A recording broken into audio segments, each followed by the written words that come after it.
300 झाडांची कत्तल केल्याप्रकरणी संबंधितांवर कारवाई करावी, अन्यथा हरित लवादासह न्यायालयात दाद मागण्यात येईल, अशी माहिती पर्यावरणवादी उपमहापौर ज्ञानेश्वरी देवकर यांच्यासह पर्यावरण प्रेमींनी दिली आहे।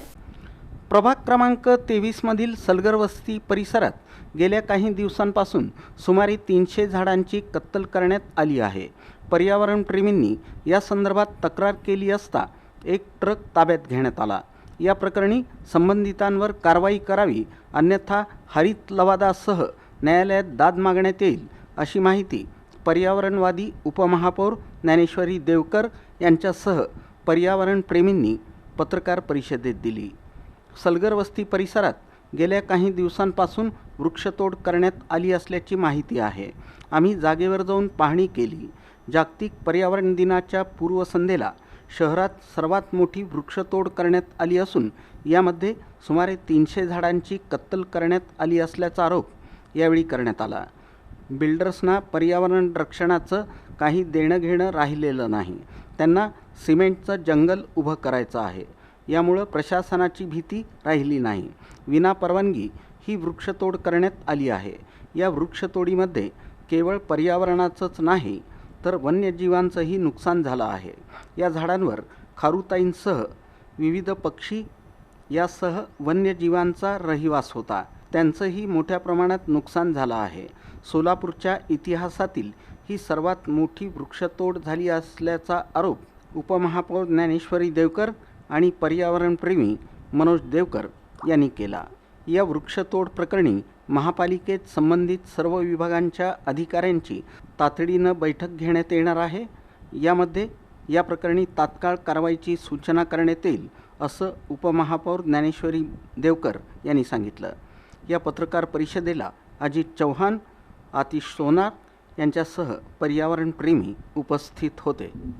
काल जी घटना घडली, जी आपल्या प्रभाग क्रमांक 23 मध्ये सलगर वस्ती येथे जी मोठ्या प्रमाणात वृक्षतोड झाली, अशी घटना पुढे कधी घडू नये म्हणून मी पर्यावरणप्रेमी म्हणून सांगत आहे की ह्याच्यावर सखोल अभ्यास करून जे आम्ही सर्वजण मिळून त्याच्यावर आम्ही उपाययोजना करू आणि असं कधी घडणार नाही, त्यासाठी सर्व अधिकारी संबंधित अधिकाऱ्यांना बोलवून एक बैठक घेऊन योग्य ती कारवाई करावी, अशी माझी विनंती आहे।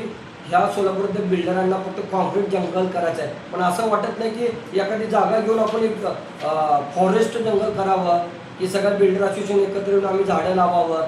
सोलापुरात 44च्या पुढे टेम्परेचर गेलेलं आहे, 2% वनक्षेत्र आहे ते झाडाचं जतन तर करणं होत नाही। मग आम्ही जागतिक पर्यावरण दिन का साजरा करू? आम्ही पर्यावरणप्रेमी झाडं लावायची आहे आणि 50 वर्ष होईपर्यंत वाट पाहिजे आणि 50 वर्षाची झाडं हे 2 मिनिटात तोडणार। मग यांना कायदा कुठला आहे, म्हणजे स्वतःच्या कोणत्या टक्केवर किंवा कुणाच्या सपोर्टशिवाय करू शकतील का? मग यांच्यावर कारवाई काय होत नाही। आता आम्ही याचिका दाखल ही पुढे करणार आहे आणि न्यायाधीशांना पण पत्र देणार आहे की या जिल्हाधिकारी, न्यायाधीश आणि कोर्ट यांना सुद्धा ओढून घेणार की हरित लवादा कायदा अंतर्गत, पर्यावरण अंतर्गत एवढं मोठं नुकसान झालं नाही, साधं सुद्धा नाही। बिल्डर लोकांना किंवा यांना वाटत असेल हे साधं आहे। 200 झाडं म्हणजे एका झाडाची व्हॅल्युएशन जर काढायला गेला साधा तर 2 ते 3 लाख व्हॅल्यू होते, जवळजवळ म्हणजे 10 ते 15 कोटीचं व्हॅल्युएशन आहे आणि निसर्गाचं तर अमाप नुकसान झालेलं आहे। त्या ठिकाणी चिंच, जांभूळ ही 2 झाडं तोडण्यात आल्याची त्यांनी मला सांगितलं आणि ते पेपरमध्ये सुद्धा वाचण्यात आलं। ही दोन्ही झाडं जी आहेत ती प्रोटेक्टेड आहेत, म्हणजे शासनाकडून जसं आता अनुसूचित असं म्हणतो आपण, म्हणजे ही प्रोटेक्टेड झाडं आहेत। कारण ह्या झाडांचं महत्त्व असं आहे की या झाडांपासून आपल्याला उत्पन्न मिळतं, आर्थिक उत्पन्न शासनाला मिळतं। त्याच्यामध्ये चिंचेपासून उत्पन्न मिळतं, तसं जांभळापासून वेगवेगळ्या प्रकारची औषधं तयार केली जातात। म्हणजे औषधी गुणधर्म असलेली ही झाडं तोडण्यात आली आहेत, हा सर्वात मोठा गुन्हा ठरतो। आणि दुसरं, त्या झाडांवरती झाडं तोडली असं नाही, त्या झाडांवरती अनेक पशुपक्ष्यांचा नैसर्गिक अधिवास आहे। त्या झाडावरती पक्ष्यांमध्ये बुलबुल म्हणा, कोकिळा म्हणा किंवा इतर जे पक्षी आहेत ते आपलं घरटं बांधतात। त्याचप्रकारे खारुताई, स्क्वॅरल ज्याला आपण म्हणतो, ती खारुताईसुद्धा त्याचं त्या ठिकाणी नैसर्गिक वसतिस्थान असतं। त्याचप्रमाणे इतर अनेक जे सरपटणारे प्राणी आहेत त्यामध्ये सरडासुद्धा त्या झाडावर राहतो।